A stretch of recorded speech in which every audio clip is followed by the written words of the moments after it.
and we began to unravel the very foundation of our constitutional republic. Governor, on to another very important constitutional and moral issue.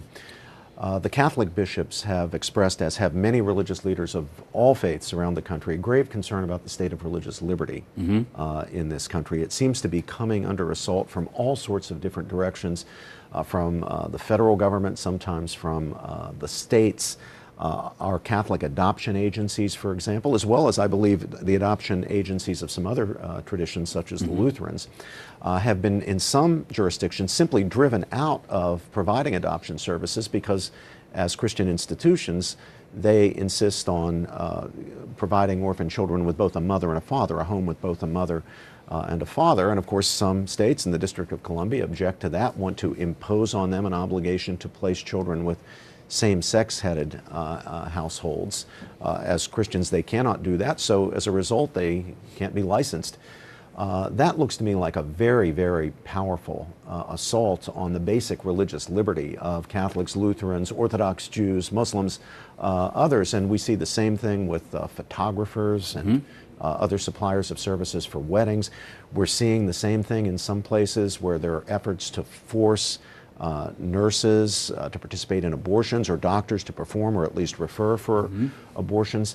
What can we do? What should we do? What would you do as President of the United States to protect our fundamental religious liberty against these assaults? Well, I've outlined it on several occasions and written about this on my website, MikeHuckabee.com. And here's what I would do. I'd, first of all, make sure I had an Attorney General who understood his constitutional duty as what I, as President, and we would protect the First Amendment rights of every American. That would mean that if a photographer had a conscientious religious objection to photographing a same-sex marriage, rather than go and to stand with a local government in fining her or putting her out of business, we would go and use the full resources of the Justice Department and the federal government to protect her religious liberty.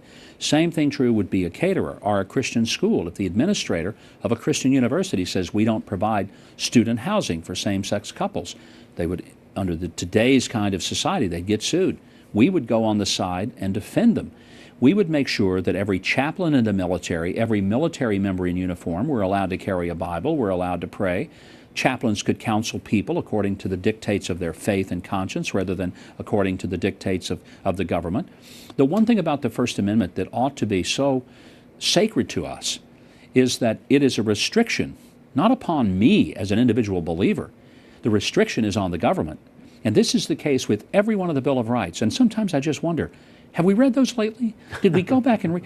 Because in every case, it tells the government what it can't do to take my freedom away, whether they can't come in my house and quarter and live there. That's the Third Amendment? Yeah, they can't just come in and look around because they thought they might want to find something. Fourth Amendment, that's right. They can't tell a newspaper that it can't publish something. First Amendment, they can't tell several of us that we can't gather together. It is a bunch of thou shalt nots that are directed to the government. To the government. Yeah. It empowers me as a citizen, it guarantees my rights, and it restricts the government. What we're seeing today is a government that is restricting the rights of individuals, where it's a county clerk in Kentucky, or whether it's Barronelle Stutzman, the florist up in Washington State, or whether it's Melissa and Aaron Klein, the caterers in Oregon. We see this over and over. And here's one of the things that I find most ironic. I've been to Guantanamo, I've been to Gitmo, and I've observed the way in which we detain suspected terrorists there. The most hardcore of the most hardcore. These are not people that are there for singing too loud in church last Sunday. These people are either there because they killed Americans or plotted to kill Americans. These are bad people. I went there, and the first thing I noticed was what an unbelievably modern and well-appointed detainee center that we have there. My prison director was with me at the time, and we looked at each other and we said, I hope none of our inmates ever see this place. They'll all want to transfer. But the lengths to which we went to accommodate the Muslim detainees, painting arrows in their cells so they would know which way they needed to paint for praying, toward Mecca. We gave them prayer rugs. 5 times a day they could stop whatever they were doing and have their prayers. We provided them special halal meals that cost 3 times what the meals cost that we provided to the soldiers who were guarding these people. It was unbelievable, the level of accommodation that we went to. Now, my point is, if we can accommodate suspected murderers of Americans who are detained for warring against this country, are you honestly going to tell me that we cannot find a way to accommodate and account for the religious convictions of an elected county clerk in Kentucky who instead was put in jail, which I don't think people, you know, Would you agree, Governor, that all faiths need to be treated equally? In other words, it's not a matter of taking rights away from Muslim citizens or Mormon citizens or Orthodox Jewish citizens, that all faiths should get the same respect for religious freedom that our law actually, under the Religious Freedom Restoration Act, for example, requires.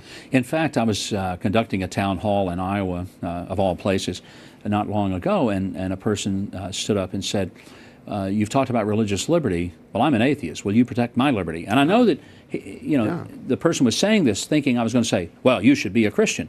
And I said, absolutely, I would protect your view. I may not agree with it, but you have every right to be a non-believer. Is our right have the right to be a believer? That's the First Amendment, too. That's the Religious Freedom Restoration Act. And the Governor, I need to move okay. on to, but before we move away from religious liberty, I know our viewers want to know, would you prioritize passage of the FADA, the First Amendment Defense Act, which would protect people against discrimination or persecution by government based on their belief that marriage is the union of a man and a woman? Would that be, in a Huckabee presidency, part of your first 100 days? Yes, because I think it's something that ought to be low-hanging fruit. Not that it would be. I think it would be a battle.